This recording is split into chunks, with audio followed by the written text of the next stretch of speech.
마태복음 9장 1절부터 오늘 9장 38절까지 우리가 성경 공부를 시작하도록 하겠습니다. 기도합시다. 좋으신 하나님 감사합니다. 오늘도 주의 은혜 가운데서 저에게 말씀을 허락하여 주시고 이 말씀대로 살게 하시며 은혜대로 살게 하심을 감사합니다. 여호와의 영이 우리와 함께 해주시고 은혜 가운데 도우셔서 이 말씀을 대할 때에 하나님의 은혜가 있게 하시고 말씀이 좀 더 우리의 삶에 깊이 들어오게 하시고 하나님의 말씀들이 우리의 삶에 잘 적용되게 하시며 그 말씀 하나하나를 우리가 알아가면서 더 많이 공부하고 알아가면서 더욱더 주의 말씀을 사모하는 그런 심령이 될 수 있도록 주여 도우시고 인도하여 주옵소서. 예수 그리스도의 이름으로 기도합니다. 아멘. 자, 시작합시다. 우리 9장 마태복음입니다. 마태복음 9장 1절부터 8절까지는 중풍병자를 고치시는 내용이 나옵니다. 예수님께서 한 중풍병자를 고치시는데 그 중풍병자가 몸을 움직이지 못하죠. 몸을 움직이지 못하니까 그 친구들이 그 사람을 들고 침상에 들고 그대로 와서 다른 성경에 보면 지붕을 뚫고 예수님에게 내려서 그의 병을 고치는 그런 과정, 그리고 예수님께서 그 중풍병자를 고치시면서 그에게 은혜를 주시는 그런 내용입니다. 오늘 본문 보시면 예수님께서 배 오르사 건너가서 본 동네에 이르셨다라고 말하는데 이 본 동네랑 가버나움을 말하는데 예수님께서 주로 많이 사역하셨던 그곳을 말합니다. 이 갈릴리 호수 주변에 있는 큰 마을들이죠. 이스라엘의 개념 보면 이 갈릴리 호수인데 우리 상식적으로 얘기하면 사람들이 갈릴리 호수인데 이거를 성경에 보면 갈릴리 바다라고 얘기할 때도 많습니다. 또는 디베라 바다 이렇게 얘기하고요. 또 사해 바다라고 그러죠. 사해도 호수예요. 호수인데 이 성경에 보면 갈릴리 바다, 사해 바다라고 표현됩니다. 이렇게 바다라고 표현된 것은 넓다, 크다라는 의미도 물론 있지만 성경의 개념에서 물이 많이 모이면 그것을 성경에서 이스라엘 문화에서는 바다라고 표현을 해요. 그래서 이 성전에 보면 놋바다 있죠, 놋바다가 뭐냐면 정결례식 때 쓰이는 건데 물을 담아놓은 놋으로 된 큰 물두멍을 놋바다라고 그러죠. 그래서 물이 많으면 바다라고 표현합니다. 이건 지리적인 이런 내용이고 또 우리가 자주 알았지만 제가 그러죠. 골짜기. 우리나라의 골짜기는 산과 산 사이에 계곡을 말합니다. 계곡을 말하지만 이스라엘의 골짜기는 우리나라에서 말하는 그런 계곡의 개념이 아니고요. 이스라엘의 골짜기는 산과 산 사이가 여기는 골짜기예요. 이것이 골짜기가 100m가 됐든 200m가 됐든 1km가 됐든 산과 산 사이에 있으면 그건 다 골짜기예요. 그래서 우리가 흔히 하는 무깃도 골짜기. 이게 무깃도 골짜기는 평야거든요. 평야예요. 평야지만 산과 산 사이가 있기 때문에 이것을 골짜기라고 말한다는 거. 그 이스라엘 문화의 상식으로 잠깐 말씀드렸어요. 그래서 침상에 누운 병자를 사람들이 데리고 오는데 예수님께서 그들의 믿음을 보시면서 중풍병자에게 뭐라고 그러시냐면 작은 자야 라고 말하거든요. 이 그전의 성경에서는 소자야 라고 말하죠. 작은 자야, 소자야. 소자, 작은 자다. 이 말은 이 사람이 중풍병을 주로 누가 알냐면 나이 든 사람들이 앓거든요. 중풍병을. 젊은 사람이 물론 알 수도 있지만 대부분이 이제 연세가 많이 있거나 그런 분들이 중풍을 많이 앓죠. 중풍을 앓으면 일단은 몸에 이게 좀 마비가 오고요. 잘 못 움직이시죠. 근데 이 사람들을 보고 예수님께서 소자야, 작은 자야라고 말하는 것은 좀 이상하지 않느냐 하지만 이것도 역시 이스라엘 문화가 좀 다른 거예요. 이스라엘 문화에서 존경하는 사람, 그 다음에 스승, 이런 사람과 또는 제자와의 관계, 거기를 따르는 사람들에게 요 위의 사람들은 이 사람들에게 뭐라 말하냐면 소자야 라고 보통 표현을 합니다. 그리고 이 사람들은 윗사람들에게 뭐라 말하냐면 랍비여, 선생님이여 이렇게 표현하죠. 그래서 이런 호칭의 문제입니다. 호칭이지 주로 이렇게 선생님이 존경받는 사람들에게 밑에 사람들에게 표현하는 그런 말이에요. 그 사람이 작은 자다 또는 미천한 자다 이렇게 말하는 것이 아니라 그런 어떤 이런 문화 속에서 나타나는 그런 다양한 표현이라는 걸 우리가 알고요. 안심하라 네 죄사함을 받았다라고 말하죠. 예수님께서 중풍병을 고치러 온 사람에게 네 죄사함을 받았다라고 말하는 게 있어요. 그러니까 이 네 죄사함을 받았다라는 말은 단순히 여기만 나오진 않아요.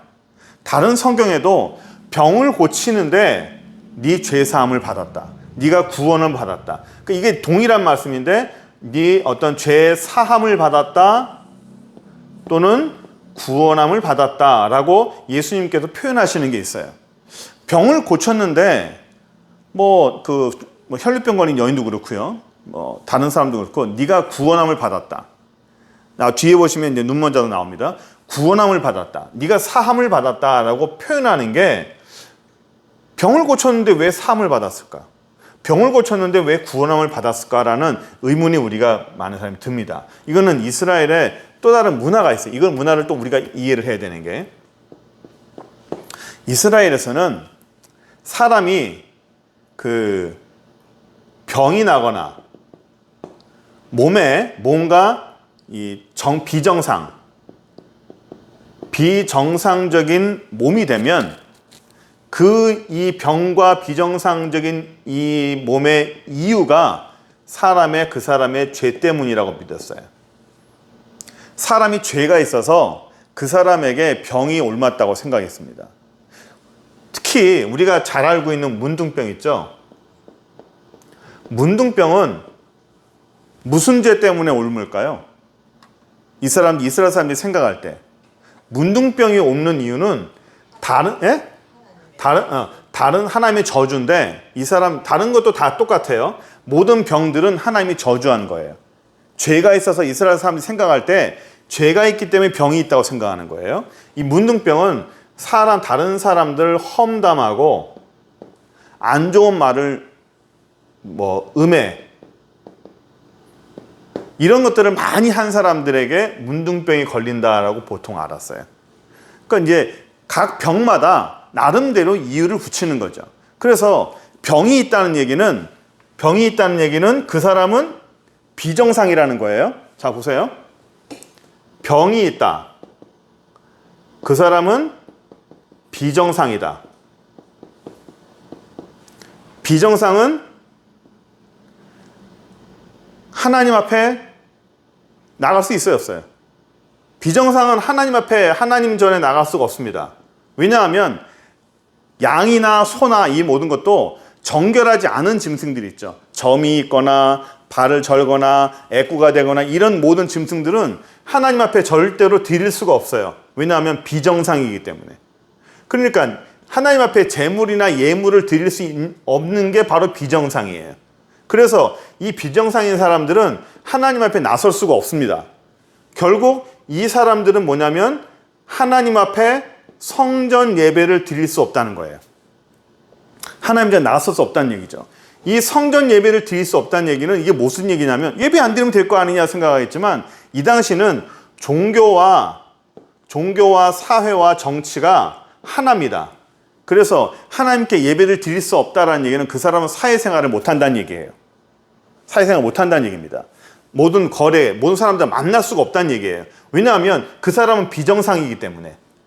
비정상인 사람과 정상인 사람이 만나면 어떻게 되냐면 정상인 사람이 오염이 되는 거예요.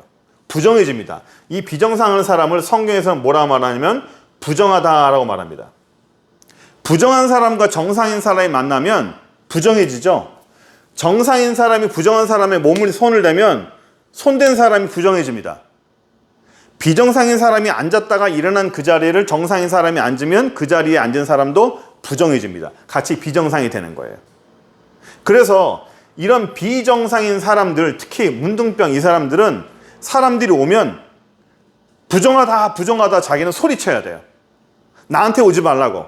나한테 왔다가 당신들도 부정해진다. 당신들이 부정해지면 비정상이 된다. 그러면 당신들도 하나님 전에 나설 수 없다. 나 때문에 하나님 전에 나설 수 없으면 당신들도 하나님의 성전에 들어갈 수가 없다. 하나님의 버림받는 사람이 된다라는 거예요. 그래서 이스라엘 사람들의 머릿속에는 병이 있다?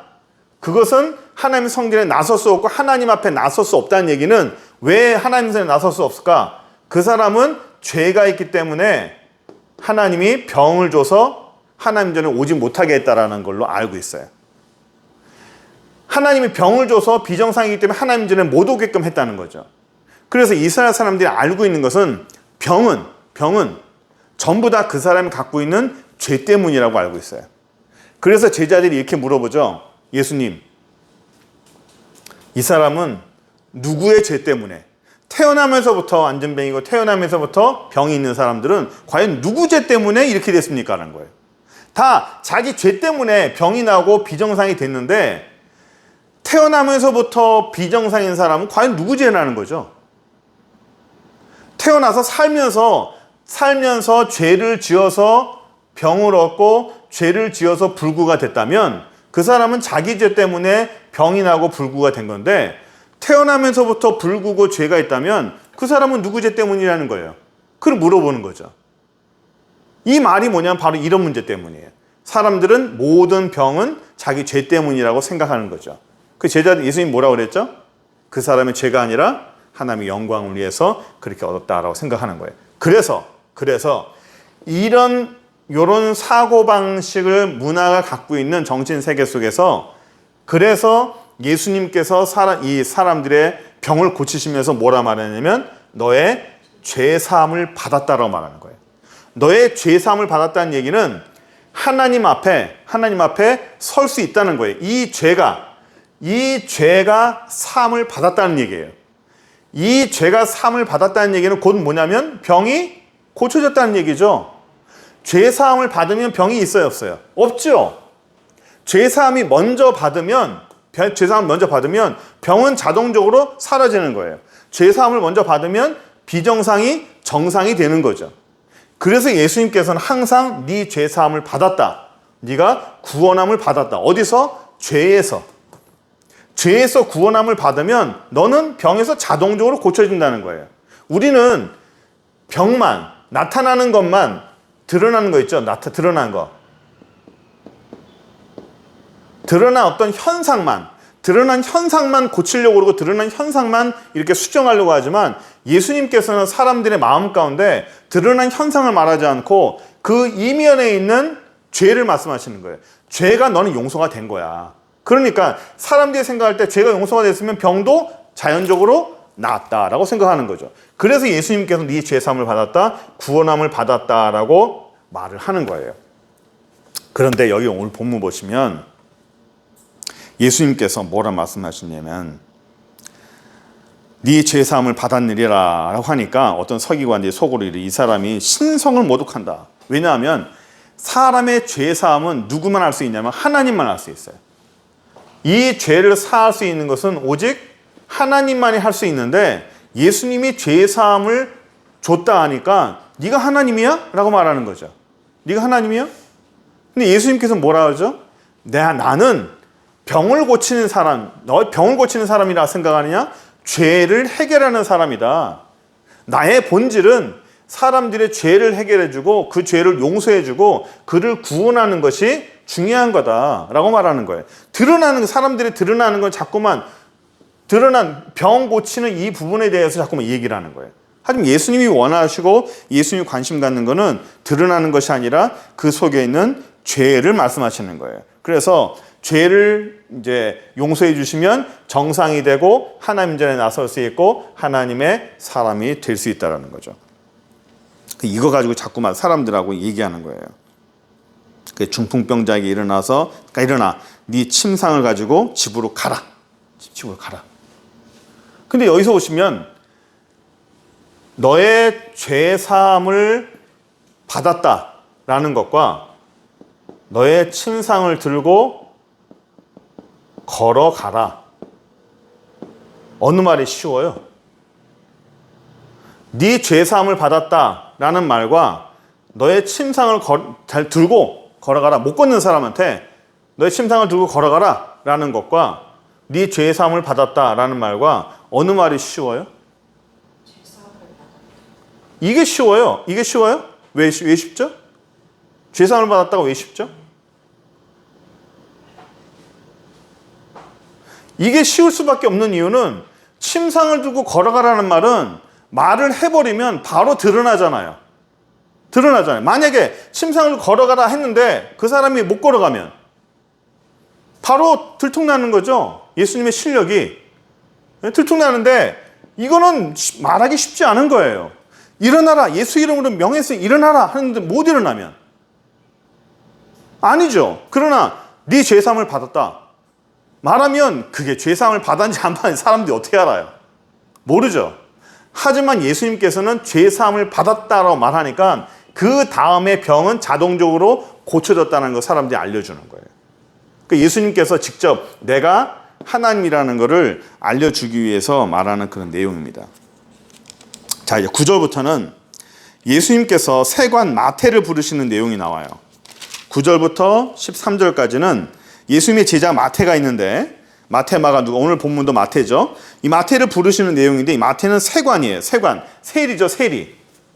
세리란 그 세금을 걷는 사람을 얘기하는데 당시에 이 세리는 이스라엘 사람들에게 굉장히 미움을 받는 사람이었어요. 오늘날 우리나라 일제시대 때 친일파와 같은 사람을 보통 얘기합니다. 그 정도의 미움을 받는 그런 사람들이었죠.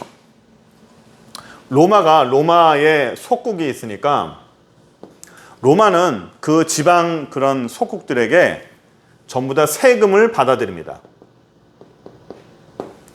일정 부분 동일한 세금들을 다 걷어들여요. 동일한 세금을 걷어들이고 이걸 이제 직접세라고 합니다. 직접세. 직접세를 다 걷어들여요. 직접세를 걷어들이는데 직접세는 로마의 관리들이 이건 로마의 관리들이 직접 걷어들입니다.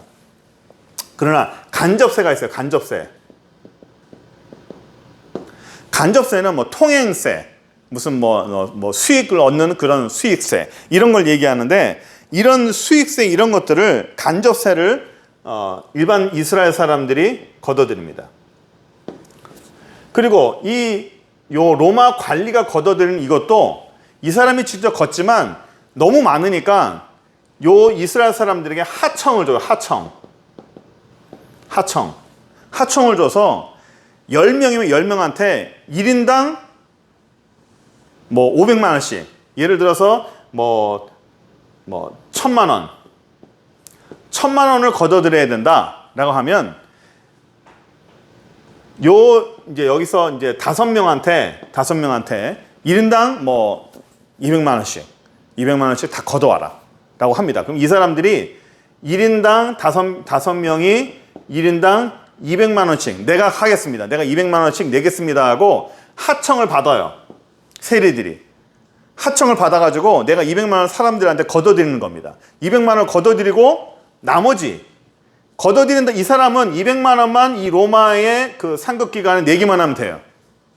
그럼 나머지는 어떻게 하냐면 이 사람이 월급을 받는 것이 아니라 더 많이 걷어서 그 남는 것을 자기가 가져가는 거예요.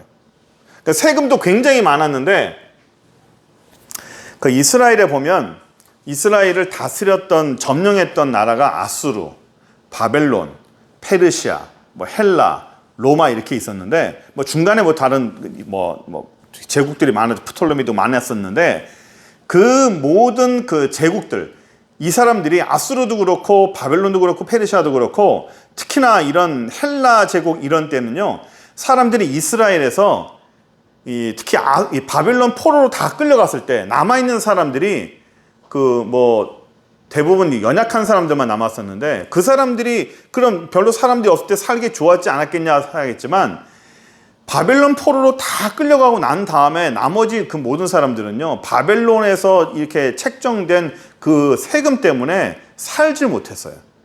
바벨론 책정된 세금이 너무 많아가지고 이스라엘을 떠나서 도망갔습니다.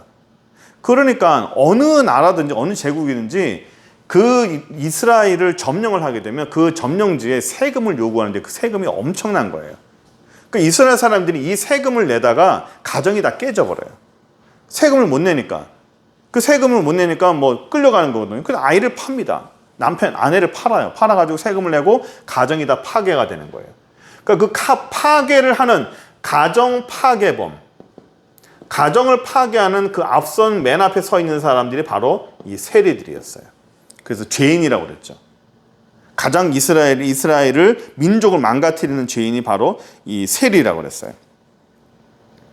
그 1세기에 그 립이라는 역사가가 있는데 이 사람이 하는 얘기가 있어요. 재밌는 얘기가 있어서 제가 적었어요. 세리가 있는 곳에는 법이 없다. 그리고 세금을 내야 되는 백성한테는 자유가 없다. 이런 말이 있어요. 그러니까 세리들이 이 세금을 거둘 때 법 없이 한다는 얘기죠. 법도 없이 막 걷어들인다는 얘기예요. 세리가 있는 곳에는 법이 없고 그 세금을 내야 되는 백성한테는 자유가 없다. 그러니까 이게 뭐 굉장히 많아요. 세리가. 예를 들어서 이 세리들이 간접세는요. 그 마차가 지나갈 때 마차 바퀴 수대로 세금을 내요. 그리고 마차를 끌고 가는 이제 동물이 있으면 그 동물의 그 다리 숫자대로 세금을 매기고 뭐 하여튼 그래요. 계속적으로 세금을 많이 매긴 걸 볼 수 있어요. 하지만 이 마태도 예수님 만나면서 하여튼 변화하는 걸 볼 수 있죠. 자, 그다음 넘어가면 14절이에요. 14절부터 17절까지 보시면 금식에 대한 내용인데 이 금식에 대한 내용은 사실은 오늘날 우리도 많이 하죠. 우리도 금식을 많이 합니다. 뭐 요즘 정치권에서도 사실 옛날에는 뭐 단식이라는 걸 했다고 하는데 우리는 금식을 하면 3일 금식하면 어떤 일이 벌어지고 일주일 금식하면 어떤 일이 벌어지고 10일 금식하면 15일 금식하고 20일 금식하고 40일 금식하면 각 시기별로 어떤 일이 나타나는지 얼굴 모양이 어떻게 되는지 살이 어떻게 빠지는지 우리 현상을 다 알잖아요. 다 금식을 해봤으니까. 그리고 어떻게 어떤 과정을 거치는지 다 아는데 뭐 어떤 분은 보름 단식했다라고 하는 정치인들 보면 보름 단식했다, 뭐 일주일 단식했다고 그러는데 아주 생생해 얼굴들이. 예? 단식하면 그렇게 될 수가 없죠. 그리고 뭐 단식을 했는데 뭐 화장실을 다녀왔다는 거예요. 설사를 해서. 단식은 설사를 했다는 얘기는 뭐 먹었다는 얘기거든요. 금식하다가 중간에 먹으면 바로 배탈 나거든. 그러니까 다 그런 사람들은 다 거짓말이고 우리도 많이 금식을 하지만 이스라엘 사람들에게는 금식이 1년에 기본적으로 4일은 해야 됐어요. 기본적으로 1년에 4일은 해야 되는, 그 중에 선택을 하는 건데, 그러나 누구나 예외 없이 모든 사람들이 금식을 해야 되는 날이 있는데 그 날이 뭐냐면 대속죄일. 이 대속죄일은 다 금식을 해야 돼요. 그러니까 아마도 이 14절에 말하는 요한의 제자들이 예수께 나와 이르되 우리와 바리새인은 금식하는데 당신의 제자들은 왜 금식하지 않습니까? 라고 비판하는 내용이 오늘 나와요. 그 예수님께서 혼인집의 손님들이 신랑과 함께 있을 때는 슬퍼할 수 있느냐? 그럴 수 없다. 그래서 그 얘기를 하는 거예요. 금식을 다른 얘기를 하는 거죠. 여기 보면 혼인집 손님들이 나오거든요. 혼인집에 손님들이라 나오는데 이게 뭐냐면 신랑의 들러리를 말합니다. 들러리. 신랑이 신부를 데리러 신부집에 갈 때가 있거든요. 저녁에 신부를 데리러 신부집에 갈 때 혼자 가는 것이 아니라 들러리하고 함께 가요. 함께 가서 이 모든 파티를 즐깁니다. 그 들러리와 같이 갈 때 그 옆에 있는 혼인집 손님들이라는 게 바로 이 신랑의 들러리를 얘기해요. 그 신랑을 보좌하고 신랑을 즐겁게 해주는 사람이거든요. 근데 이 15절에 혼인집 손님들이 신랑과 함께 있을 동안은 슬퍼할 수 없다는 거예요. 그래서 이 혼인하는 날은 금식을 안 합니다. 혼인하는 날은. 그날을 피하기도 하죠. 혼인과 겹쳐지는 날은 금식을 안 해요. 금식하지 않습니다. 왜냐하면 즐거운 날이니까 금식할 수 없다는 거죠. 예수님께서 나를 통해서 이제는 금식과 고통이 아니라 이제는 즐거움이다. 즐거움이고 기쁨이다. 즐거움이기 때문에 이제는 그 금식을 할 필요가 없다라는 거죠. 그래서 새 포도는 새 부대 가죽 부대에 넣는다라고는 우리가 다 알고 있는 거고. 그 다음에 18절부터 보시면 이게 뭐냐면 그 야이로의 딸을 말합니다. 다른 성경에 보면 이 오늘 본문의 18절에 예수께서 이 말씀을 하실 때 한 관리가 왔다라고 했어요. 한 관리가 왔다라고 말하지만 이 한 관리는 다른 마가복음이나 오늘 마태복음이지만 마가복음, 마가와 누가복음에는 야이로라고 회당장 야이로의 딸이라고 분명히 제시를 하고 있어요. 회당장 야이로의 딸이 뭐 지금 방금 죽었다라고 말하는데 이 방금은 뭐 다른 성경에 방장이라고 얘기하기도 하고요. 이거는 다른 히브리의 그 이스라엘 문화의 말에 죽어가고 있다는 얘기예요. 죽어가고 있다. 죽어가고 있다. 죽었다가 아니라 죽어가고 있는데 와셔서 손을 얹어 주십시오. 그러면 살아나겠습니다라는 거죠. 그리고 예수님을 모셨는데 가는 중에 아이가 죽어버렸어요. 죽어가고 있다고 했는데 예수님이 늦게 왔는 거예요. 늦게 오다가 이제 왜 늦게 왔냐면 중간에 혈루증 걸린 여인을 만났어요. 이 야이로의 딸에게 가는데 이 가는 과정에 사람들이 막 운집해서 있는데 야이로의 딸에게 가는데 갑자기 누가 등장하냐면 혈루병 걸린 여인이 등장을 해서 이 여인을 치료하는 그런 과정이 나와요. 근데 성경에 보면 예수님께서 혈루병 걸린 여인을 만나서 그 여인을 치료하는 게 아니라 이 혈루병 걸린 여인이 직접 손을 대서 예수님의 치유 역사를 끌어낸 거죠. 어쩌다가 그냥 지나가는 중에 갑자기 치유 역사가 나타난 거예요. 그래서 이게 우리가 알아야 될 게 아까도 얘기했지만 비정상은 부정이죠. 부정한 사람이에요.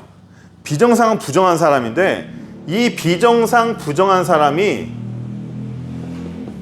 정상인 사람을 만지면 이 정상인 사람은 부정해집니다. 그렇죠? 그런데 예수님께서 모든 병자를 고치실 때 어떻게 고치셨냐면 손을 대셨어요. 손을 댔습니다. 손을 대서 기도하셨어요. 손을 대서 기도하셨는데 만약에 이 부정한 사람에게 손을 대서 기도했다가 이 부정한 사람이 낫지 않으면 부정한 사람의 손을 댔다가 낫지 않으면 손을 대서 기도한 사람은 어떻게 되죠? 비정상이 돼요. 같이 부정해집니다. 그런데 예수님께서 손을 대서 기도한 사람이 어떻게 됐냐면 다 나았어요. 부정한 사람이 다 정상이 됐어요. 그렇기 때문에 예수님이 부정해지지 않고 망가지지 않은 거예요. 여기 보면 혈루병 걸린 여인도 똑같아요. 혈루병 걸린 여인이 예수님 손에 옷을 대요. 옷을 대면 이 혈루병 걸린 여인이 예수님의 옷을 만지면 그 옷을 만지는 순간 예수님도 부정해져요. 본인도 모르게 나의 의지와 상관없이 부정해집니다. 이 여인이 이걸 몰랐을까요? 내가 이분을 만지면 예수님이 부정해지지 않을까 그런 생각 안 했을까요? 그런 생각을 했을 거라고. 했는데도 불구하고 내가 이분을 만지면 이분이 부정해지는 것이 아니라 저분의 정결함이 나의 부정함을 해결해 줄 거라고 믿은 거예요. 나의 부정함이 예수님의 정결함에 의해서 내 병이 나을 거라는 것을 안 겁니다. 알고 그것을 간 거예요. 예수님께서 22절 보시면 예수께서 돌이켜 부르시되 일어나 따라 안심하라. 내 믿음이 너를 구원했다. 여기 보면 이 여인을 믿음이라고 말하거든요. 이 믿음. 이게 믿음이에요. 무슨 믿음이냐? 내 병이 나을 거다라는 단순한 믿음이 아니에요. 굉장히 부정한 여인이죠. 가족들이 다 떠났어요. 이 여인의 부정함 때문에 가족들이 다 떠나고 혼자 있는 거예요. 그러니까 이 여인이 손을 대면 이 여인이 피부가 닿고 손이 닿는 모든 것은 다 부정해지는 거예요. 그 주변은 다 부정해졌어요. 그러니까 내가 예수님에게 손을 대면 예수님이 부정해지는 것이 아니라 그분의 메시아적인 그런 정결함이 나를 정결케 돼서 예수님도 부정해지지 않고 나도 회복이 된다라는 거죠. 여기 보시면 이제 예수님이 옷깃을 만지거든요. 21절 보시면 이는 제 마음에 그의 겉옷만 만져도 구원을 받겠다 함이라. 여기 보시면 예수님의 겉옷이 나오잖아요. 겉옷. 그러니까 성경에 보면 사람들의 겉옷, 옷이라고 하는 표현이 참 많이 나와요. 겉옷인데 이 겉옷은 그냥 옷이 아니라 옷술을 보통 얘기할 때가 많습니다. 옷술. 이 손끝에 이렇게 그 매듭을 만들어 가지고 술을 만들어요. 그 다윗이 사울의 옷깃을 잘랐다는 얘기가 뭐냐면 옷술을 잘랐다는 거예요. 옷술. 이 옷술은 뭐냐면 그 사람의 신분을 얘기해요. 신분. 그 사람이 어떤 사람인지, 그 사람이 뭘 하는 사람인지 다 전부 다 옷술에 나타나요. 옷술을 보면 그 사람이 뭐 하는 사람인지가 다 나타납니다. 그러니까 그 옷술을 다윗이 사울의 옷깃을 잘랐다는 얘기가 바로 이 옷술을 잘랐다는 거예요. 그 옷 끝에 이 술이 만들어졌는데 왕이면 왕의 옷술이 있고 다 달라요. 그걸 잘라갔다는 거예요. 그 사람의 신분을 잘라버렸다는 얘기죠. 그냥 다윗이 사울의 옷을 그냥 잘라서 내가 그냥 왔다 갔다라는 증거를 남기는 것이 아니라 이 왕권, 왕이면 왕의 신분을 얘기하는 옷술이 있어요. 그 옷술을 잘라왔다는 얘기예요. 옷술을 잘라서 다윗이 가져갔다는 얘기는 뭐냐면 내가 당신의 왕권을 내가 잘라버려서 이제는 그 옷술의 왕권이 나한테 있다는 것을 다윗이 얘기하는 겁니다. 은연중에. 이제는 당신은 왕 아니라는 거예요. 내가 당신을 죽일 수 있었지만 살렸다라는 의미뿐만 아니라 이제는 당신의 왕권은 끝났다라는 그런 의미가 강한 게 바로 이 옷술이에요. 그러니까 이 혈류병 걸린 여인도 예수님의 옷을 그냥 겉옷을 만졌다라는 그냥 그 겉옷이 아니라 예수님의 옷술을 만진 겁니다. 이게 왜 옷술이냐면 이스라엘 문화에서 옷술에는 능력이 있다고 믿었어요. 이런 존경할 만한 스승이나 이런 굉장한 그런 사람들은 그 옷술 자체에 능력이 있다고 믿었어요. 그래서 이 옷술을 만지면 병이 낫는다라고 사람들은 많이 믿었습니다. 이게 샤머니즘이지만 당시 이스라엘 문화예요.